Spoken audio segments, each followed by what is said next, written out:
Greetings, early childhood education students. My name is Steve Kimmel. I want to review with you what our classroom practices and expectations are like for this early childhood classroom at Kishwaukee Education Consortium. First of all, a brief overview. I have served as a supervisor at a child care center for 27 years, and while doing that, I learned a lot about working with children, and I learned a lot about supervising adults, supervising students as well. So, first overview point is employees perform best in their jobs when there are clear expectations for what they are to do on the job. So if you know what to do, you know how to be a teacher, you know what's expected of you, then you're going to do best on your job. So it's important to have good, clear expectations at the beginning of a job, and this class is kind of like a job. Second point is when employees have a good orientation and good on-the-job training, they're more likely to be satisfied with their job and do well. So we all want to have jobs where we're going to like it, where we're going to enjoy being there, where we're going to feel good accomplishments on our job. And we have found that when employees have a really good orientation at the beginning of their job, and then they have continuing training on the job, they're much more likely to be satisfied with their job and to do their job well. Last point on this, students perform best in a classroom setting when they know what the class will be like and they know what is expected of them. So hopefully you found that true in your classes, that you do best when the teacher is really good at explaining just what you're going to be doing in that class. So I'm going to try to be that way in this class and get it started off in this presentation. So now we're going to roll into the expectations. The first one is be here.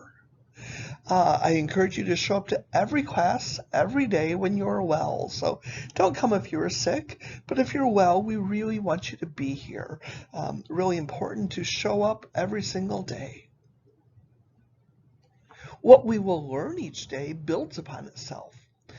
It's kind of like building blocks where you have a block on the bottom and then another goes on top, another goes on top, another goes on top. If you're missing that block on the bottom, it's harder to learn those things that go on top of it. So we want you to be here because learning is going to build upon itself.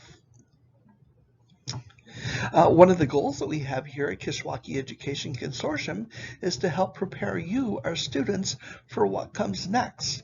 What comes next for you is likely college or a job. Showing up in college and showing up on a job are essential. I remember back in college, some students wouldn't show up for class because nobody was taking attendance. Many of those students ended up flunking out of college because they weren't there to learn what they needed to learn. Also for a job, showing up is essential. Otherwise, they're going to pick the next person to fulfill that job. Next one I have on here is be on time. So many of you take the bus out to KEC. They typically drop off earlier than our start time. Our start time for the first session is 8:40, and for the second session it is 10:40. So you're here typically because your bus is running on time. So we want you to be in our classroom. So please be in our classroom, in your seat, and ready to start learning at our start time. We do have quite a bit of time that we're together, and we want to make the best of that time. When buses are running late for any reason, Mr. K, that's me, typically receives an email letting me know. So if the bus from Sycamore is running late or Genoa Kingston is running late, I typically get an email so I can expect that and have that understanding if students show up late to class. Another thing is I report attendance daily. So you'll hear a little alarm go off to remind me to do attendance.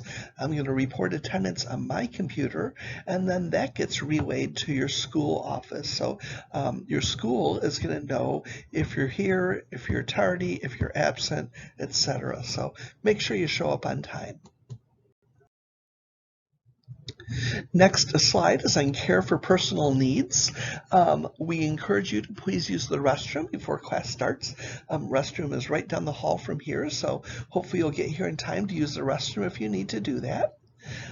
If you need to use the restroom during class, what I ask you to do is to wait until the teaching time is completed. So if I'm teaching on a topic up here, using the slides presentation, I really ask you to kind of wait until I'm finished with that and use the bathroom at that time, really because I don't want you to miss out on anything that we're learning about. I do ask you to ask permission if you need to use the restroom, so you will be doing that. And next, just more personal care needs. If you're a person like me who likes to be drinking something in class, you're welcome to have a water bottle in class. You're also welcome to have snacks with a few conditions. Have snacks if necessary. I know sometimes you might miss lunch or not have much time for lunch, or lunch is a long time away. So if you need to have a snack, you're welcome to do so. I ask you to do it discreetly, and I ask you to clean up after yourself. Last one, on personal needs, be well. Be well rested so that you can be awake and alert in class. I am so excited for the new semester, wanting you to learn a lot about early childhood education, and I want you to be alert and awake in our class. Next expectation I have for you is to engage in our learning activities. Our class is a little bit different than many classes you may take because it combines desk learning, stuff that you're going to be doing at your desk, where you're listening to me, where we're having a discussion. We combine that with what I'm calling moving around learning. So we're going to be playing over in different parts of the classroom. We're going to be building with blocks. We're going to be doing art. We're going to be just doing all kinds of activities in the classroom. So we want you to engage in those learning activities. We're going to be engaging in learning as young children learn best. Young children learn best through hands-on play with materials, friends, and teachers. So because we want to learn how to be teachers of young children, we need to learn how children learn best, and they learn best through their active play with materials, friends, and teachers. You are expected to engage in all activities we offer in our classroom. So sometimes you might think, oh, I'm going to feel silly or I'm going to look dumb doing this, but that's not the case. We need to kind of break through that so that we're comfortable moving around, comfortable having fun, comfortable being silly, because that's how children learn best, and that's how we need to be as a teacher of young children. While the activity that we're doing may seem maybe too young for you or too immature for you as a high school student, you are asked to pretend that you're a preschooler. So if we're doing a movement activity, if we're playing Duck, Duck, Goose, I don't think we'll be doing that, but if we're doing an activity like that, we want you to participate as if you were a preschooler, because again, that's how you're going to learn to be a teacher of young children. Next, I have be present. Being a high school student is a tough job where you're thinking about a lot of different things. So I know you guys have a lot of classes. You may have a job outside of here. You may have activities that you're doing. You may be helping out around your house. You have a lot going on. I acknowledge that. I appreciate that. I understand that. But when you're in this classroom, I ask you to try to really be present, really be here, really be focused, really be listening. Some stuff to avoid: daydreaming. I know sometimes we might think about what we're going to do on the weekend, what we're going to do tonight, what conversation we had with a friend, that kind of stuff. So we want to avoid daydreaming. We want to avoid doing work or studying for other classes. I know that sometimes you're going to have a test coming up in another class or an assignment you didn't quite get finished. This isn't the place to do it. This is the place for early childhood education. So I expect for you not to be doing work for other classes unless I give you some time to do that. General goofing around. Sometimes I've had students that kind of goof around with each other. That's not something that's expected, not something that's accepted in our class. Being distracted by classmates, that can happen as well, so we don't want to do that. Lastly, sleeping. I had last semester a student who ended up not passing the class, and a lot of it was because she slept in the class. So sleeping, don't do it. Don't do it here, do it at home. A little bit more on be present. Personal technology is distracting too. By personal technology, I really mean smartphones, phones, cell phones, headphones, that kind of stuff. Headphones and earbuds are not allowed in our class, except if you're completing maybe an online learning, maybe I've asked you to watch a video on your Chromebook. Those are times where you could wear headphones.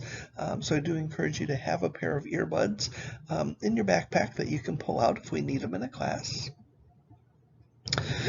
Cell phones may not be out. Rather, they should be stored in your backpack, stored in your purse, stored in a coat pocket, etc. I don't want to see cell phones out in our class. I want you to have them in case we were ever to have an emergency and you would need your cell phone for that purpose, but I really don't want to see them out in our class because they're not part of our learning of early childhood education. Texting, using social media, etc., may not take place in class except when I get permission. So from time to time, we will have what I call fun days where we might do some activities together, and then I might say, hey, you've got 20 minutes, you've got a half an hour to do what you want to do. That's a time where you can pull out that phone if you want to, but otherwise, those things are not to be used in the classroom. Phones may only be used before and after class and should be out of sight during class. So that is my sharing about expectations regarding phones. Another thing that I expect for us and want to kind of help you do is to prep for college. So everybody in this class is a junior or a senior. I do want you to know that this class is eligible for college credit. This class is called a dual credit class, where you're going to be getting credit at your high school for taking this class, and you're also going to be getting credit at Kishwaukee College for taking this class. If you finish this class with an A, B, C, or D, you're going to earn 3 credit hours at Kishwaukee College. What this is going to do, it's going to give you a good kind of a jump start on college where you'll enter with some classes already finished, and it's also going to save you money. I think a 3 credit hour class now is right around $500, so it would save you that money because you're doing it for free right now. Your grade in this class is going to be the start of your college GPA. So up above, I say you can get an A, B, C, or D. You probably don't want to start college with a C or a D because that's going to start your GPA at a low point. So you want to aim high, really aim for an A or a B in this class. A and a B is totally possible, just provided you do the work that we have for you. Because this class equates with a KISH class, what we're going to be learning in this class is college level stuff. So they teach this very same class at Kishwaukee College, and it's expected to have what they call rigor. Rigor means it's supposed to really teach good content. It's supposed to have high expectations. Students have to do a lot to do well in the class, that kind of stuff. So because this is really like a college class, I want you to expect to do college level work. Plan to work hard the same way you will need to work in college should you choose college after high school. So I went to college a few years back, and hard work was part of it. A lot of reading, a lot of writing, a lot of memorizing, a lot of researching, things like that. So hard work is part of it, and oftentimes when you work hard, good stuff comes. So I want you to know that as well. Next expectation that I would have for you is to be responsible. Stay up to date with Google Classroom to know what assignments are or when they are due. So I use Google Classroom a lot for posting reminders and posting assignments and giving you a way to do an assignment and turn that assignment in. So really stay in Google Classroom. Check those emails when they come to you. Log into Google Classroom just so you can stay up with what's going on in early childhood. Watch for Friday updates. So typically at noon on Fridays, I send out an update, kind of maybe summarizing what we've done in the week and talking a little bit about what's coming in the next week. So I may have a question that I want you to start thinking about. You're going to get a reminder that'll come out this coming Friday about what we're going to be doing next week. So make sure you watch for my Friday updates in Google Classroom. Another way to be responsible is to complete and turn your assignments in on time. So I really want the stuff on time. If life is crazy, you have extenuating circumstances, we need to talk about that beforehand. Otherwise, I try to give you very ample time to get your assignments done. You're going to get a lot of time in class to do assignments, so I really expect them to be turned in on time and complete. Another way to be responsible is to really keep track of where you are regarding your grade. We use a program here called Teacher Ease. Some of you at your school might be using Skyward or something like that. We use something called Teacher Ease, so we'll need to get you set up with a login and a password for that. And then you can go in there at any time and just see how you're doing in this class. So I encourage you to do all of those things to be responsible in this class. Next expectation or reminder is be kind and considerate. We are a classroom community. I really believe that. I really want us to connect with each other, get to know each other, support each other, care about each other, to really be a good classroom community. All students and teachers are to treat each other with respect and kindness each and every day. So I work hard to be respectful to you, to be kind to you, to be understanding, to speak in a warm way to you, and I expect the same from you to me, to be kind and respectful. And then between each other, I want kindness and respect as well. We respect each other with our words, our actions, and our body language. So need to pay attention to what our body is saying as well. Sometimes I can be saying kind words, but I can be showing bad body language or using a gruff voice. We want to make sure we respect each other with our words, actions, and body language. I also encourage you to form new friendships with students from other schools. KEC is kind of a neat thing where we have 5 different schools that come to us, and it's an opportunity to get to know kids outside of your school. So I encourage you to do that. Next expectation or reminder I have for you is to use appropriate language. Swearing, cussing, you know what I'm talking about, that kind of thing are not acceptable in this class. One of our goals is to prepare you, our students, to work effectively in classrooms with young children. Therefore, we must behave as professionals. We must always be very attentive to our language and make sure we're using appropriate language for a classroom setting. You may want to ask yourself, is what I'm about to say something appropriate for me to say in front of a 3-year-old? So at the beginning of our semester, we won't have any 3-year-olds in here. Hopefully about early October, we will have 3-year-olds in here. So we need to be very, very mindful and very good at training ourselves to use appropriate language in our classroom. Next is be prepared. We're going to be using these Chromebooks daily. I really rely upon the Chromebooks. I think the Chromebooks are a great way for me to give you assignments, give you things to do, share information with you, that kind of stuff. So we're going to be using our Chromebooks daily. So please make sure your Chromebook is with you, functioning and charged.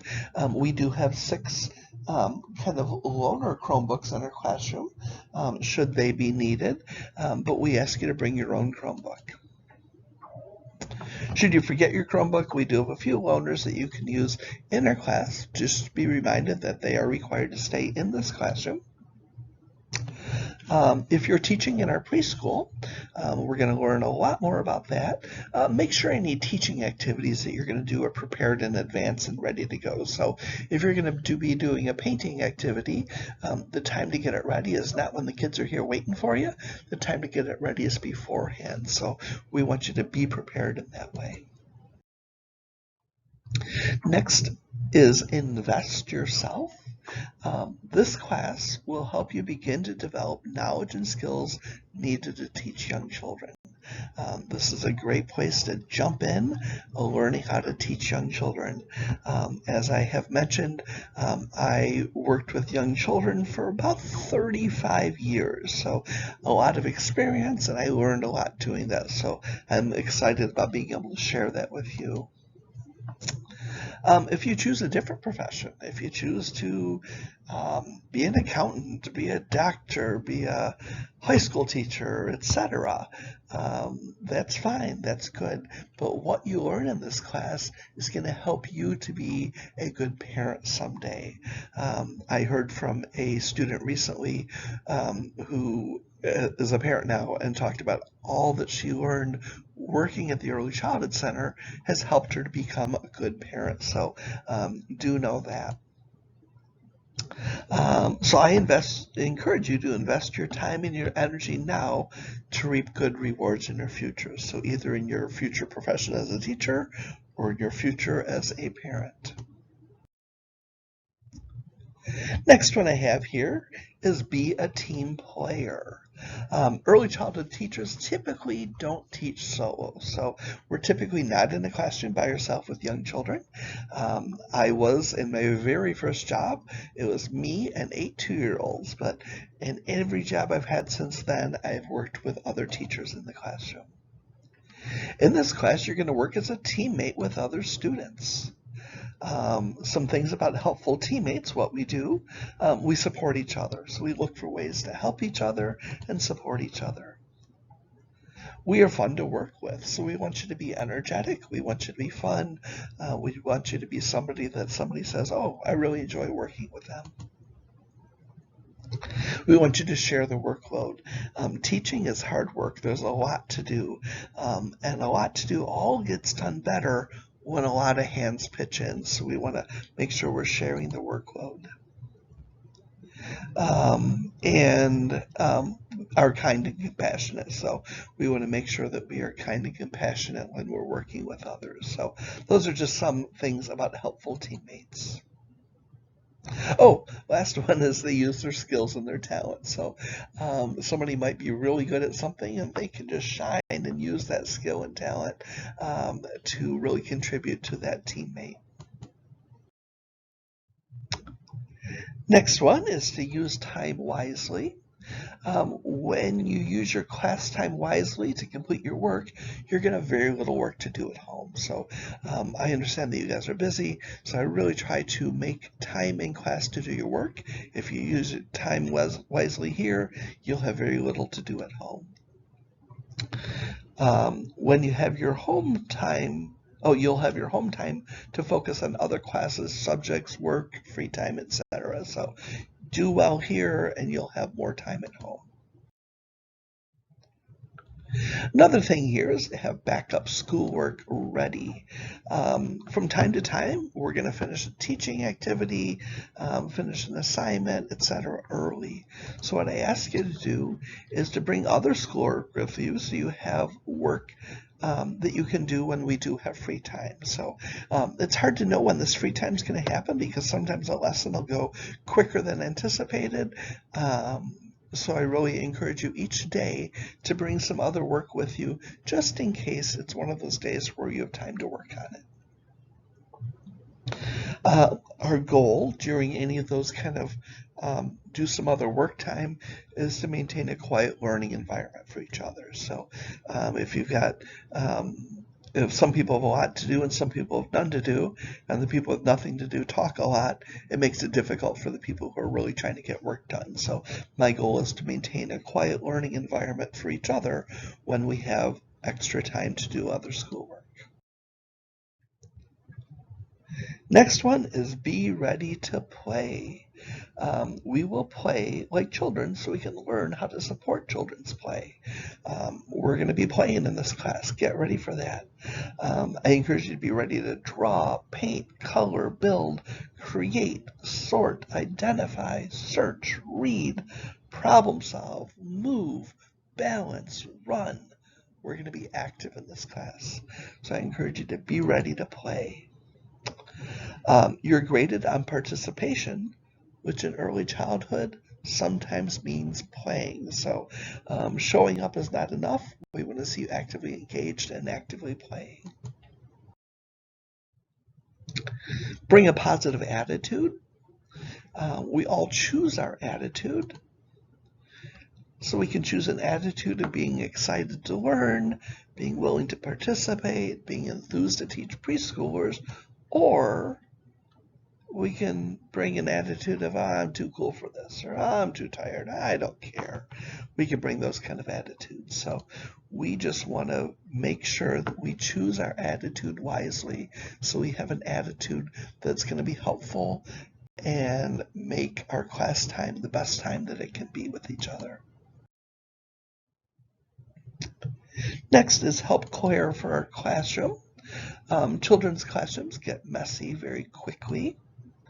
We want you to work with each other to keep our classroom clean, organized, and inviting. So this summer I had some time to try to get our classroom to a good point starting it. So we're going to try to maintain a clean classroom as we go along.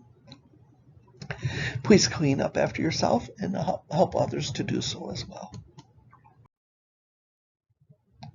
Next is dress appropriately. The dress code for early childhood teachers varies from setting to setting. So if you're in a public school, you might dress one way. If you're working in a family child care, you're going to dress a very different way. So that's going to vary. In our classroom, we want to be able to move with children, play with children, sit on the floor, sit on the small furniture we have over there. So we ask you to dress accordingly with that. In addition, we bend low for washing tables, helping children, etc. So I encourage you to dress modestly for that. We also play outside with children in all types of weather. So please dress for the weather. In the wintertime, we will be going outside for having activities outside. So dress for the weather. Next is to communicate with Mr. Kimmel and Miss M. Please ask questions, seek clarification, ask for help, etc. We are here for you.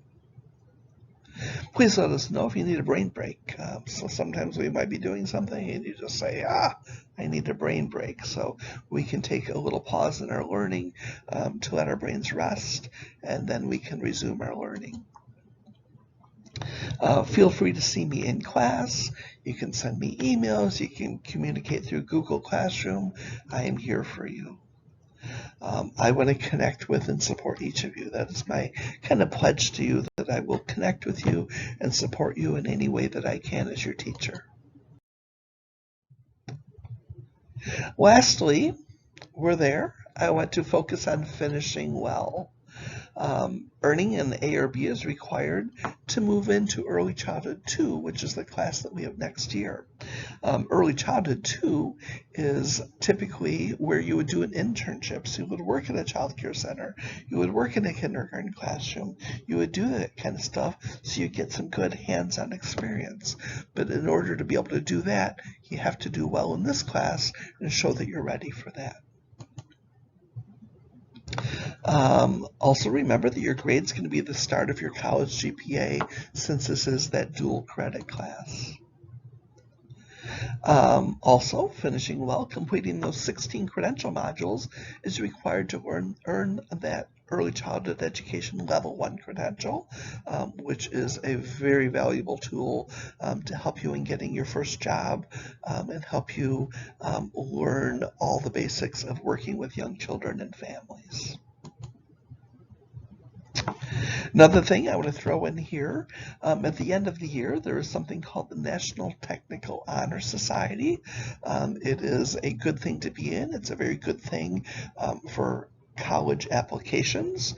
And in order to be considered for this, you have to have 90% attendance in our class, strong grades, and strong work ethic. So I know it's the very beginning of our year, but do have that focus as well. Now's the time for any questions and discussion, and since this is a recorded video, you can't ask them right now, but if you have any questions for me, please be sure to send them my way. Thank you.